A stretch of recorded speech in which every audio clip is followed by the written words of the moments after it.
Deep in the shadows, nestled in the deepest, darkest, farthest corner of the West Lawn Cemetery in Canton lies the tombstone of Frankenstein.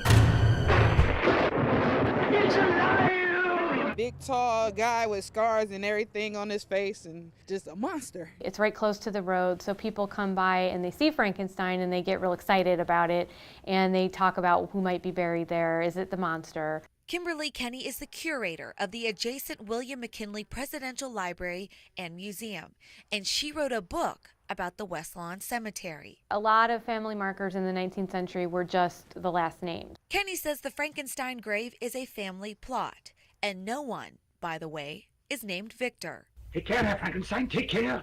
A lot of people do come, to see it. They've heard about it. They want to find it. They'll call and ask where it is. A simple gravestone located in Section Z. As the founder of the Mass and Ghost Hunter Society, established in 2004, we've investigated this cemetery probably about 6 times over those years. Steeped in decades of folklore, urban legends, and tales of paranormal activity.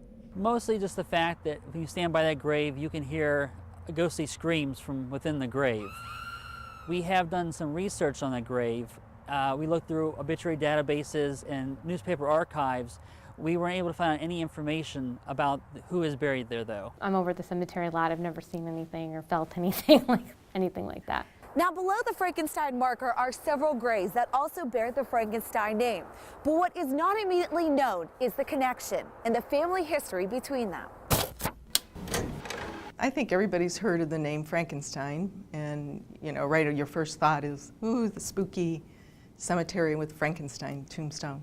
While the West Lawn records could not reveal any personal information about the Frankenstein stone, the Canton Health Department's Vital Statistics Department did. We have a married couple that evidently immigrated from Germany and settled here in Stark County, and it was a Charles Frankenstein and his wife, Augusta.